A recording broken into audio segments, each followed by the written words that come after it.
Otomatikong humawak na muli ang isang kamay ni Gaston, paikot sa kanyang bewang. Mula sa mga anak na nagtatampisaw sa tubig alat ay lumipat ang paningin niya kay Nati, na tumitig na sa kanyang mukha ng mga ilang segundo na para bang merong binabasa doon. Tama ka, sobrang simple lang ng ganitong buhay. Walang stress, walang problemang iniisip. Mula sa bewang ni Nati ay tumaas ang isang palad ni Gaston na humaplos sa ulo ng babae. Marahan, magaan, yung ipong parang normal na sa kanilang dalawa, ang ganung mga tanawin. Walang ganito sa Baguio, pero doon sa villa natin meron. Nakalimutan mo yata na may dagat din tayo sa likod kagaya ng villa ng kapatid mo. Paalala ni Gaston na nagpakislap ng mga mata ni Nati. Oo nga pala, nakalimutan niya. Marahil ay dahil sa sobrang dami ng mga pangyayari kaya ganon. Iba pa rin kapag alam mong nasa ibang lugar ka. Kagaya na lang nito, litanya ni Nati na hindi magawang maintindihan ni Gaston. Ganon pa man hindi na nagtanong. Pinili na lang niya na manahimik at hayaan na lang kung anong iniisip ni Nati. Kaya dalasan natin ang gumala, mag-out of town habang mga bata pang mga anak natin. Sumang-ayon doon si Gaston, ikinagalak pa ng puso ni Nati. Napuno pa ng mahihinang irit at tawanan ng bandang dako kung sasaan ang kanilang mga anak na naghahabulan na. Lumapad pang ngiti nilang dalawa habang nakatingin sa mga ito na parang dati mga paslit. Mas masaya kung dadagdagan natin sila dahil mas maraming panonoorin tayo. Mas masaya. Nakaani na ng pinong mga kurot si Gaston mula kay Nati sa pagiging pilyo ng mungkahi nito. Napatingin pa siya sa paligid nang makitang may mga dumadaan. Napatingin na kay Gaston. Ikaw bang maglilihi at manganganak? Kung ikaw ang gagawa nun kahit na ilan pang gusto mo. Sige, pagbibigyan kita, pero ako naman ang mahirapan at hindi ikaw. Kaya wag na lang.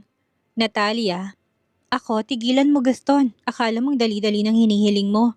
Irapan ni Nati sa kanya. Ngumisi lang si Gaston na may iba ng plano na kanyang naiisip. Oras na mabuntis niya ulit si Nati, nung kang makapagreklamo pa ito sa kanya. Siyempre, hindi. Alang ang ipatanggal din nila. Anong iningisi-ngisi mo dyan ha? Tigilan mo ako sa kalokohan mo. Hindi ako natutuwa sa'yo. Halos kalahati ng gabi nang makabalik sila ng hotel suite. Masyado silang nag-enjoy sa paligid. Nang mapagod kasi mga bata, ay mga bituin naman ang pinagkaabalahan nilang panoorin habang nakahiga sa tig-isa nilang hita.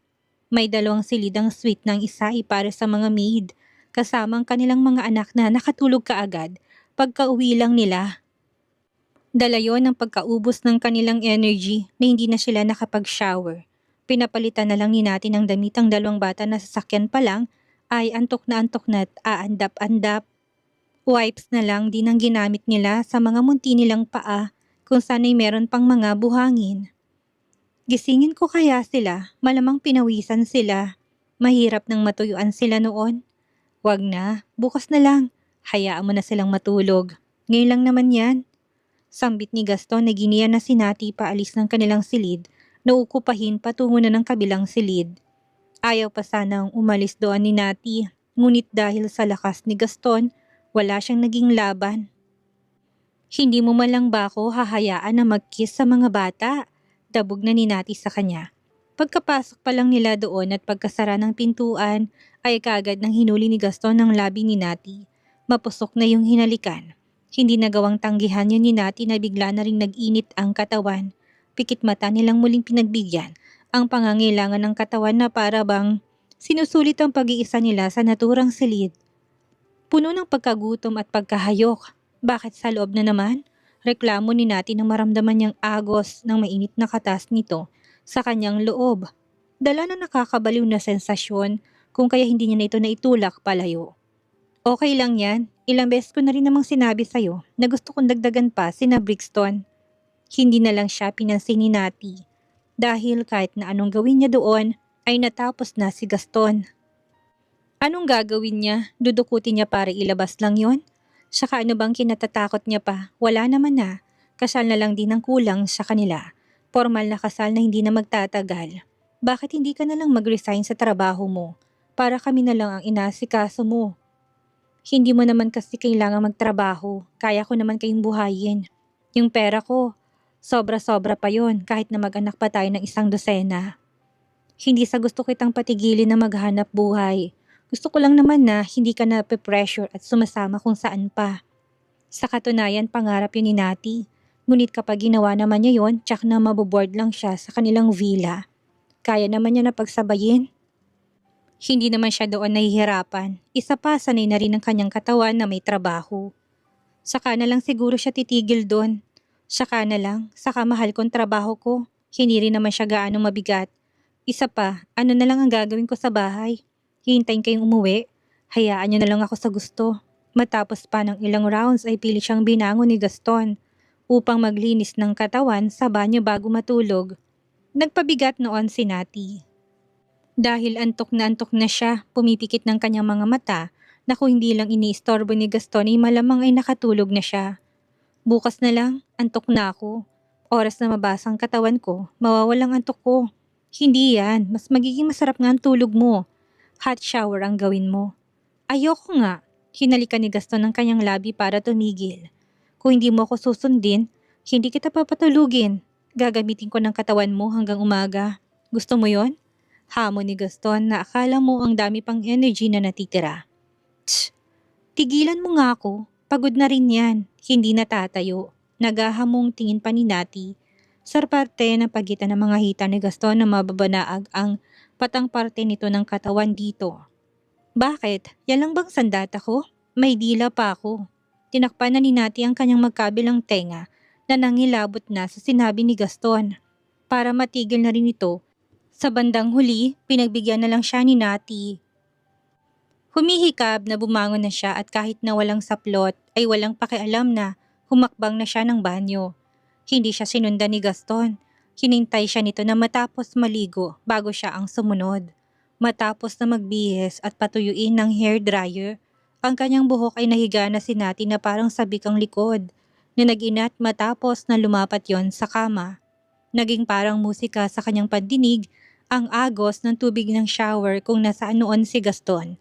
Tinaas niya ng isang kamay upang tingnan lang ang singsing na nasa kanyang daliri na kaagad kuminang sa tama ng ilaw sa silid. Ngumiti siya ng malaki. Hindi pa rin makapaniwala na okay na sila ulit. Sinulyapan niya ang pintuan ng banyo bago muling napangiti na animo ay teenager na kinikilig.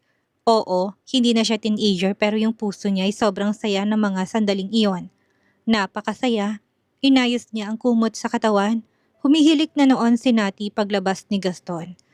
Talagang hindi niya ako hinintay na matapos maligo. Bulong ni Gaston habang tinutuyo ang kanyang buhok ng hawak niyang extra na towel.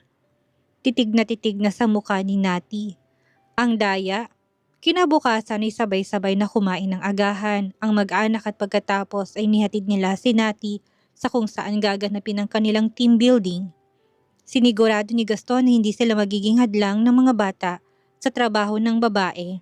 Habang busy si Nati kasamang kanilang mga team, busy rin ang mag-aama sa paglilibot sa lugar upang malibang lang ang dalawang bata. Minsan, kasama nilang mga maid, madalas naman ay si Gaston lang at ang mga anak niya. Hoy, anong ginagawa mo sa kapatid ko? Bakit mo tinulak? Sugod ka agad ni Brixton nang makitang ginawang pagtulak ng isang batang lalaki sa kapatid niya na naging dahilan para matumba. Umahon si Gaston sa kanyang kinatatayuan. Matapos nabitawan ang hawak niyang kape. Bakit hindi? Sa nangungurot siya eh. Hindi ko naman inaano, sabihan mo yung kapatid mo. She is still young. And being young was not an excuse. Hindi na natapos pa yun ang kaharap ng bata at biglang sinuntok na ito ni Brixton sa muka. Dumugo na ang ilong nito na kung sana'y natumba pa. Ngunit agad din naman itong nakabangon. Aambang gaganti sanang bata, ngunit tinawakan at pinandilatan ng mga mata ito ni Brixton. Hindi niya tuloy alam kung manununtok upang gumanti, idagdag pang tawag na ng ama. Wala siyang nagawa kundi ang malakas na pumalahaw ng iyak to play the victim role doon. Brixton! Sugod na ni Gaston dahil malakas nang umiyak ang batang nasuntok ng anak. Luther! Sigaw din ng ama ng bata na galing sa opposite na direksyon. Nagkukumahog na ito.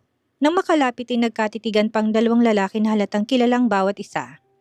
Mr. Argente? Binawi ni Alex ang kanyang paningin, tiyuhin to ng ex-girlfriend niya at asawa ng ex-fiancé. Governor Barcelo? Nagkagulatan pa sila na sa halip na buhati ng kanilang mga anak ay nagkatitigan pa sila. Si Alex kasi yon, ang ex-fiancé ni Natalia na naging kasintahan din ng pamangking si Krisa. Wala na silang balita sa kanya kung kaya naman sadyang nakakagulat na makita niya siya dito. Kilala niyong bawat isa? Tanong ng babae na binaba ang hawak isa pang anak na lalaki upang buhatin lang isang dumugo ng ilong sa lakas ng banat ni Brixton sa kanya. Luther naman kasi, bakit ka nanunulak? She is a girl, hindi pinapatulan. Dahil ang mga girl ay mahina kaya, you are wrong. My mom is not mahina. Kaya niyang tanggalin ang lahat ng hibla ng buhok mo kung gugustuhin niya. Sabat ni Brixton. Hawak sa brasong kapatid na nakatitig sa tumulak. Doon palang nahimasmasa ng dalawang lalaki nang magkatitigan. Ibang titig dito ni Gaston na kulang na lang ay balatan ito ng buhay. Pasalamat na lang siya na hindi nila kasama si Nati. Luther, mag-sorry ka at uuwi na tayo. Walang emosyon na sambit ni Alex. Natitig na titig sa mga mukha ng dalawang bata na bagamat kamukha yun ni Gaston, kaugali naman to ni Nati. Daddy, why should I? Magsasorry ka o gagurutihin kita pag uwi natin sa bahay? You choose, Luther. Sa bandang huling napilitan na magsorry ang batang lalaki na masama ng tingin kay Brixton.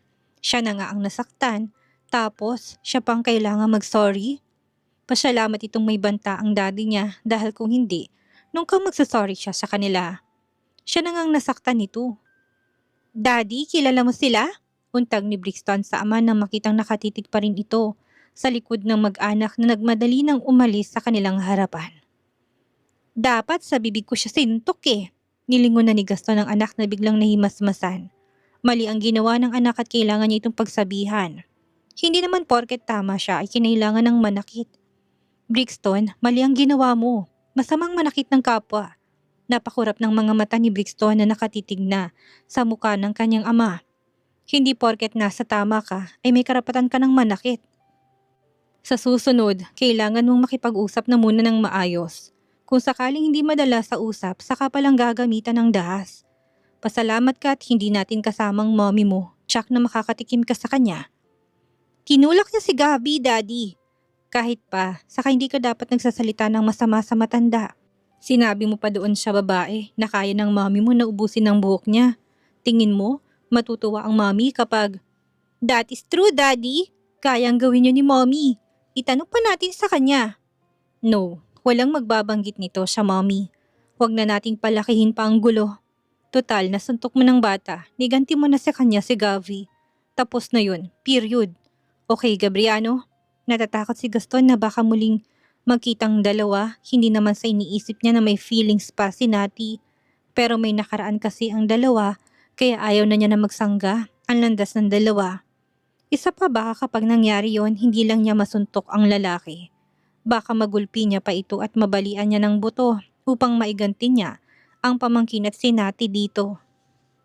Okay, basta wag ko na lang ulit silang makikita. Hindi na tayo pupunta sa area na yon. Nang umuwi sila hindi na nagsumbong si Brixton. Ngunit si Gavi naman ang nagdaldal. Mabuti na lang at hindi yan gaanong maintindihan ni Nati kung kaya hindi na ito muli pang kailangang pag-usapan nila. Tulak, Mami! Suntok, Kuya! Putol-putol na wika ni Gavi na sa pagkakaintindi ni Nati nag-away na naman ng mga anak. Hindi niya na lang ito pinansin. Away bata, Mommy! Bata tulak, like this! Push! Napalingon na si Nati kay Gaston at Brixton na nagpapalitan ng tingin na may kahulugan habang kumakain sila ng dinner. Ni Katiting hindi siya nakaramdam na may mali. Pinagkibit na lang niya ng balikat kung ano man ang sinasabi ng kanilang bunsong anak na hindi niya magets.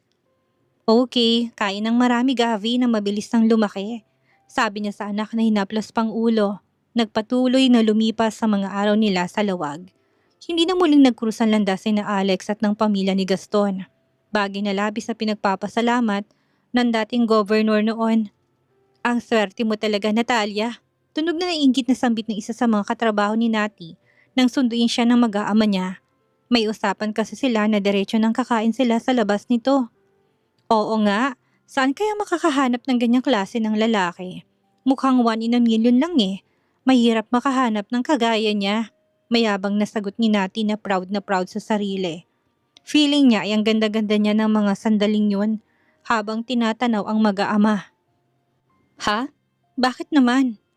Dahil nag-iisa lang siya. At sorry kayo, ako ang naunang nakakuha sa kanya. Naghiyawan ang mga kasamahan ni Nati bilang pangaasar sa kanya. Pinagkibit lang naman yon ng balikat ng babae na malalaki ng mga hakbang na patungo sa kanyang mag-aama. Anong meron sa kanila? Tanong ni Gaston na pinagbuksan na si Nati ng pintuan ng kotse. Wala, nainggit lang dahil may pogi akong partner sa buhay. At cute na mga anak, mahinang natawa na lang si Gaston at hindi na sineryoso ang sinabi ni Nati. Ganon, you must treat them.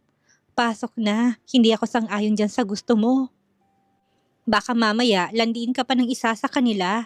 Natawa na lang si Gaston na pumasok na sa loob ng kotse habang kinakagat ang labi upang wag matawa sa pagsiselos na nakadisplay sa mukha ni Nati. Anong nakakatawa? Sige, bawiin natin. Pogi ka nga kaso nga lang, ang tanda na. Naputol ang sasabihin natin na bigla siyang halika ni Gaston ng matahimik na. Daddy, nandito kami ni Gavi sa likod. OA na reaksyon ni Brixton na ikinahiya ni Gaston. Dapat sa loob ng kwarto niyo lang yan ginagawa. Hirit pa ng anak na akala mo'y nakahubad sila dito. Natatawang nagkatinginan na lang si Gaston at Nati na binalot pa ng kahihiyan. I'm sorry Brixton, kiss lang naman yun. Si Nati hindi na makatingin ng diretso sa anak. Napaka-conservative mo naman anak. Si Gaston na may namumuunang kalokohan sa kanyang isipan. Alam mo ba na kaya kayo nabuo ni Gavi ay nang dahil sa kiss namin ng mommy mo? Nilamukos na ni Nati ang bibig ni Gaston na halatang may kalokohan pang idadagdag. Aalis pa ba tayo? O ganito na lang, gutom na ako. Moody niyang sambit, may kasamang irap.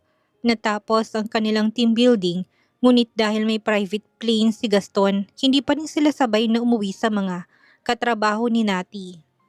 Nagstay pang mag-anak sa lugar ng ilang araw upang mag-enjoy at samantalahin na naroon sila. Sinamantala nila na bakasyon na yon kung kaya naman wala na ring pasok si Brixton sa school. Kaya wala rin silang ibang iisipin na mahalaga. Pagbalik nila ng Maynila ay ilang araw lang silang nanatili sa villa at nagpasya naman silang umakyat ng Baguio upang bisitahin si Doña Josefina. Napanay ng ungot kung kailan sila pupunta. Pinagbigyan nila ang kahilingan ng matanda kahit na bahagyang pagod pa sa kanilang biyahe. Hay, sana talaga ay tuloy-tuloy ng pag-ayos ng kanilang kapalaran. Si Mr. Bentacourt na tinatanaw ang pag-alis na sasakyan kung saan lulan si Nati sa tabi niya'y naroon ng kanyang asawa at nakikitanaw na rin doon. Wala na mas mabigat na pagsubok ang susubok. Bago nagpa siyang umakyat ng Baguio ay nagpa siya na muna silang mag-anak na dumaan sa mansyon na mga Bentacourt upang magpaalam. 2 linggo yon na kanilang usapan na mamamalagi sa mansyon ng mga Barcelo na medyo matagal-tagal kung pinakaisipan yung mabuti. Hindi naman yun na question sa trabaho ni Nati na kahit anong hilingin niya ay nakukuha niya kahit na gaano pa yun kabigat at kahirap kung magkasama silang lalaban. Magiging magaan at hindi masukal ang daan na kanilang hahakbangan. Kagaya na lang ng panganay natin na si Nick. Ang daming pagsubok pero kinaya naman nilang dalawa ni Krisa. Si Mrs. Bentacourt, speaking of him, bakit hindi natin sila tawagan at dito na lang pakainin ng dinner? Miss ko ng mga apo ko. Lalo na si Nixa. Kung busy si Nick, ang mag-iina na lang niya ang pumunta dito kahit na wag na siya. Diretsa pang tura ni Gilier na halatang ang mahalaga na lang ay mga apo. Napangiti na lang doon ng kanyang asawa. Alam niyang nagiging emotional ito dahil medyo matagal nang hindi niya makikita ang kanyang mga apo kay Nati na nakasanayan niyang palaging nakikita. Mukhang may separation anxiety na naman ang kanyang asawa na hindi na nasanay. Tss, ito talagang matandang ito. Bilis na. Huwag mo nang hintayin na ako pang tumawag sa kanila. Kung ganyan ka, dapat sumama ka na lang sa kanila paakyat ng Baguio. Panay ang sulyap ni Gaston sa backseat ng sasakyan. Kung saan naroon si Nati, katabi ng mga anak. Kalong nito si Gavi na may sumpong ng araw na yon at ayaw magpababa sa car seat niya. Hindi mo dapat yan in-spoiled Nati. Children should sit in child seats. Puna ng dating governor nang gusto sana yung sa passenger seat si Nati para meron naman siyang makausap. Wala silang kasamang driver noon dahil hindi na rin nila napaghandaan ang kanilang pag-akyat. Napagkasunduan nila ni Nati na kapag napagod siya ay papalitan siya nito. Araw din naman yon at hindi gaanong delikadong magmaneho paakyat ng Baguio. Sinubukan ni Nati na ilagay ang anak sa car seats ngunit nag-alborota talagang bata at kakalapat lang ng puwete umiiyak na kaagad. Gabi, ano bang problema at ayaw mo magpalapag sa upuan ha? Si Brixton na magkasalubong ng kilay. Pinapahirapan mo na naman si Mommy.